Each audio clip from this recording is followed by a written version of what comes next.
Hello. We haven't seen much of Keir Starmer over the past few days, and my suspicion is he's been sitting with his head in his hands, suddenly realising that being Prime Minister isn't as easy as all that.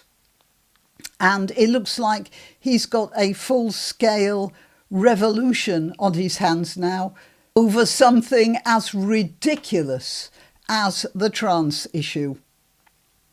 I'm granniopteryx. I'm on x.com, I'm on YouTube, Rumble and Minds, and if you're in the United Kingdom and have a VPN, I'm on BitChute and Gab as well. The rest of the world, you're probably all right.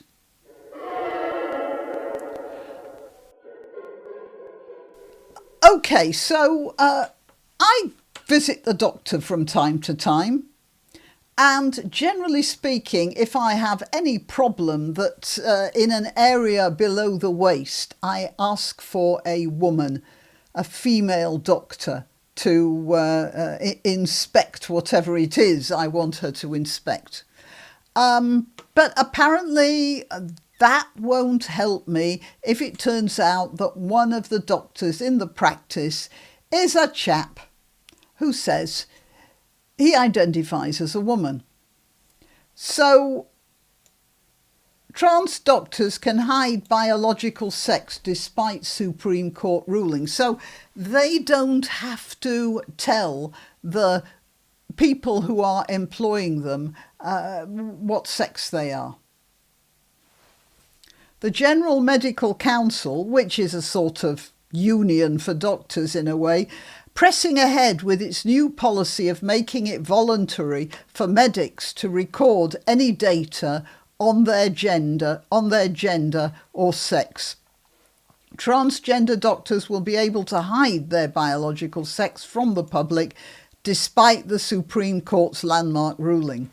The General Medical... we've read that. But the Telegraph can reveal that the regulator is now in the process of making it voluntary for doctors to record any data on their gender or sex. Which it sort of, in a grim sort of way, amused me, because this is an article I found here from the General Medical Council, and it says here, more female than male doctors for the first time ever in the UK. And knowing what I knew about the GMC's attitude to recording the sex of a doctor, I thought, I wonder if that's really the case. Anyway, this is one of the, well, I suppose you could say counter-revolutionaries. I don't know, what is the word for somebody who refuses to go along with a general thing? Usually this is something to be admired. In this case, there's something else going on here. Look at this. How trade unions can fight for trans liberation. 5 things unions can do to defend transgender workers. STUC, Trans Guidance, Scottish Trades Union Congress. Workers in Trans, this is Canadian Labour Congress. This is on Reddit, how unions help the LGBTQ community. It's like all the unions are getting together, and this includes the doctors' unions, are getting together to directly go against the interpretation of an existing law that has been decided upon by the Supreme Court. Now, it occurred to me, I said this in a previous video, the unions have women in them. And there are far more women than trans people. So why aren't the women picking up a fuss about this? Because in general, it's the women who are affected. I prefer not to be examined in certain circumstances by a male doctor. And if the GMC is going to hide or mask the sex of the doctor who's looking after me, I can never be sure that that rather beefy looking woman is really a woman. So at the very least, I'd be uncomfortable. Now, there are lots of women who are made uncomfortable by this, and I want to show you an example of one. This is an old example. I have actually used it in a previous video. This is a young woman with pink hair, you know, obviously a very right-on young woman, and she seemed to have absolutely no awareness of the fix she was in and that she is partly responsible for it. I probably shouldn't be doing this when I'm still emotional, but I feel like I need to get the word. Sorry, nothing wrong with your browser. It's not pink, it's orange. Out there. So I was just in Primark in Cambridge. I don't know if you can hear her. She said she was in Primark. Okay. And I feel really stupid being emotional about this, but yeah, I was trying on some clothes and it was a unisex changing room, which I'm really for, and I love that because, you know, it makes everyone feel included. But right, now did you hear that? Well, if you didn't, I'm going to say it anyway. She said I was trying on clothes and it was a unisex changing room or trying on room or something. And I really like that, she said. I really like that because it's inclusive. So she cannot see the disconnect here. Just look how upset she is.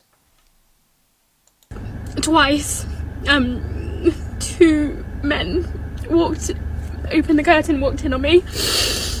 Luckily both times I was wearing fully clothed, but I could easily not have been. And it was 2 different people, clearly from the same group, and there was So what she's saying is that on 2 separate occasions in quick succession, a man walked into her changing room and she happened to be dressed. But it looked like that they were coordinating, they were doing this. Now, those men must have known that it would be threatening and upsetting for a woman to have a man just walk in on them. So they were doing it for the kick of upsetting a woman. Misogynistic, really misogynistic. But she can't see that at all. She's just very upset. But, well, it's inclusive, isn't it? Probably like 100 changing rooms available. So it's not like, you know, it was like, oh, is someone in here or not? It was... What she just said was there were many changing rooms there. It wasn't like somebody was just trying to find an empty room. So her curtain, I suppose, or door was closed, but there were many more that were empty. It was very, very deliberate. And that's the problem. You see, as I've frequently said, I have absolutely no problem with people who, like men, who wish to live as women and wish to be accepted socially as women. I don't have a problem with that. What I do have a problem with is when they are obviously men and threatening me. Now, I would feel very threatened in a situation like that. And this little girl here, she felt very threatened. But the difference between her and me is I would have said Primark was wrong. She is saying, oh, well, it's inclusive. So I really like that. And this is where she is prepared to give herself away rather than disturb somebody who's pretending to be transgender, or maybe not even pretending. And this is well, hang on, we'll just finish what she's got to say. You know, clearly yeah, the first time it was like as they walked in they did it, and then the second time was one of them said to the other one, oh, like, have you tried it on, like, can I see? And then yeah, he opened it, and both times like I was so shocked and I was like, oh, sorry, like as if it was my fault. Yeah, she was saying, she was apologising. I'm playing this, although this is maybe 2 or 3 years old now, because this is are very typical. There she's got the orange hair, which is a sign of being all inclusive and you know, the sort of person who'd be joining these transgender rights or human rights type of demonstrations. I mean, that's the sort of person she looks like. And just look how she's been bullied. And she's apologising for it. But yeah, I have to say though, Primark have been amazing. They were really, really good about it. Yeah, they have walked me back to my car and everything because I was scared. Apparently it's not the first time it's happened, and security are watching back. Right, so this is happy hunting ground for such men. And they were very nice to her, she said. Why did they let it happen in the first place? They weren't being nice to her. They were just trying to get her off the premises and not be hysterical. That's what they were doing. And she felt so threatened that she had an escort to the car park. And then she says a bit later on, I'm never going to go shopping on my own again. I'll always have somebody with me. And her life is being constrained. Just like, you know, a Muslim woman can't go out on her own. She always has to have a companion with her, another woman at the very least. It's the same thing. And she doesn't even see it. Just because she's not wearing a burqa doesn't mean she isn't in jail. She is in jail. Just look at where she is now. Frightened, alone, and constrained. And yet she's all, really like the unisex changing rooms because, you know, that's inclusive. Tapes and seeing if they can find who it is, but yeah, I just want to say to people, please be careful, and if you go in the changing room, try not to go on your own. No. Please be careful. Try not to go out on your own. Just tell bloody Primark they can't do this to their customers. But she won't do that.